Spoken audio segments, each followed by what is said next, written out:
All right, we're going to get started with our post-race press conferences for tonight's Coke Zero 400, powered by Coca-Cola. We are now joined by our second-place finisher, Kyle Busch, the driver of the number 18 Interstate Batteries Toyota. Kyle, why don't you just take us through that final restart there? I don't remember a whole lot. It gets kind of crazy. So I do remember the 6 car just being really, really helpful to us and being able to give us a really big push there. Down the front stretch and then again down the back stretch, I thought we had enough speed, enough momentum to have a good enough run to try to get alongside the 2 car getting into turn 3. But once the 6 kind of lost my rear bumper a little bit, then the 41 really had a momentum on the inside and a run going. Then we kind of lost the ability to get back to the 2, and from there it was just trying to finish second and trying to figure out what all was happening on the inside of us with the 41 and the 22 kind of getting together, I guess. But overall, good day for us. Backup car, that certainly is a good finish, solid day. Go on to the next one.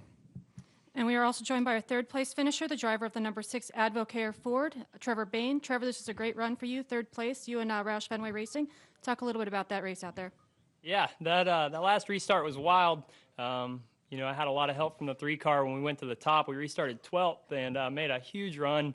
And then I got the Kyle's rear bumper, and it was either hit him with all I had or try to not wreck him. And I was like, well, I'll try to do both here. And we nailed him pretty good down the back stretch, and we pushed him off into turn 3, and they got 3 wide behind me, the 42 and 3 car on the last lap, and it kind of drug me down, and so we weren't able to continue pushing there down the front stretch.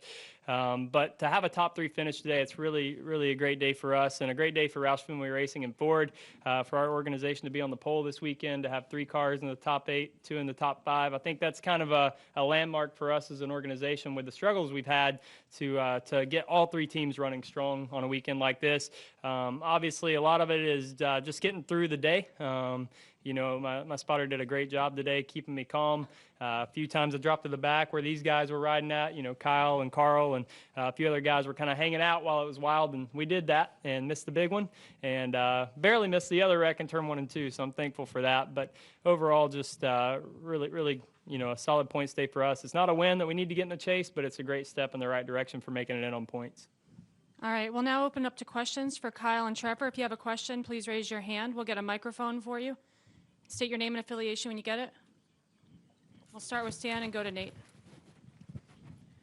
Stan Creekmore with the RacingExperts.com.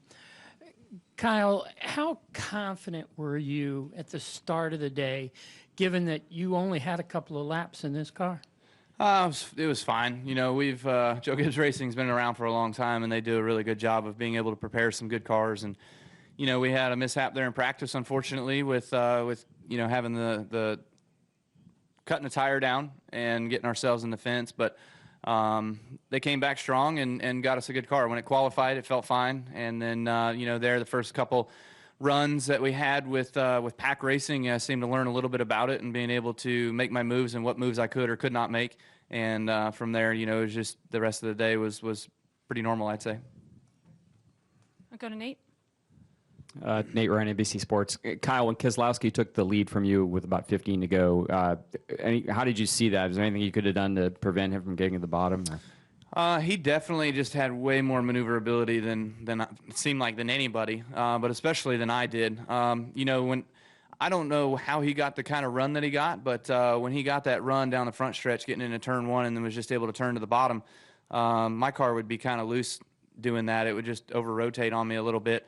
And I just never really had that opportunity from behind me besides Trevor, and I never was in the right position when I had that big of a run in order to make something happen to get the lead back. So, you know, I could have turned down a little bit quicker, but, you know, I probably would have got turned and, you know, wouldn't have been good for anybody. So, you know, you just tried to play it as safe as you could, but as smart as you could, and being as aggressive as you could without trying to tear up any cars. Yeah, no doubt that it was definitely a track position race for sure. You know, I mean, it seemed if we could have got the 2 car out of there, it probably would have been a decent race, you know. But that thing was just so strong that there wasn't much passing him. Really, I mean, it took a lot of guys ganging up and getting together in order to make a move on him. He was pretty smart about how he played where he positioned his car on the racetrack, and I could see that, and I tried to do some of those same things. But man, just never really worked for me as good as he can handle it. Do we have any additional questions for Kyle or Trevor? All right, guys, thanks for joining us tonight, and congratulations on your runs. Amen.